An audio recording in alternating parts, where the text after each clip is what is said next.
ঝিনাইদহ ৪ আসনের একটি ভোট কেন্দ্র থেকে দাঁড়িপাল্লা প্রতীকের এজেন্টের স্বাক্ষর করা ২৩টি ফলাফল শিট জব্দ করা হয়েছে।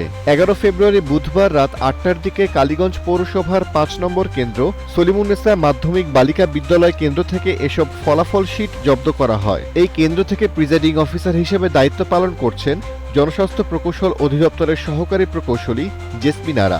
এই ঘটনায় তাৎক্ষণিকভাবে প্রিজাইডিং অফিসার জেসমিন আরাকে বহিষ্কার করা হয়েছে। বিষয়টি নিশ্চিত করেছেন জেলা রিটার্নিং কর্মকর্তা আব্দুল্লাহ আল মাসুদ। তিনি বলেন, খবর পাওয়ার পর এক নির্বাহী ম্যাজিস্ট্রেটের নেতৃত্বে একটি দল ওই বিদ্যালয়ে যায়। ঘটনার সত্যতা পাওয়ায় ওই প্রিজাইডিং অফিসারকে বহিষ্কার করা হয়েছে।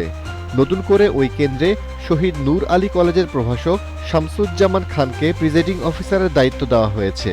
তিনি আরও বলেন, অবাধ, সুষ্ঠু ও নিরপেক্ষ নির্বাচন অনুষ্ঠানের জন্য আমরা বদ্ধপরিকর।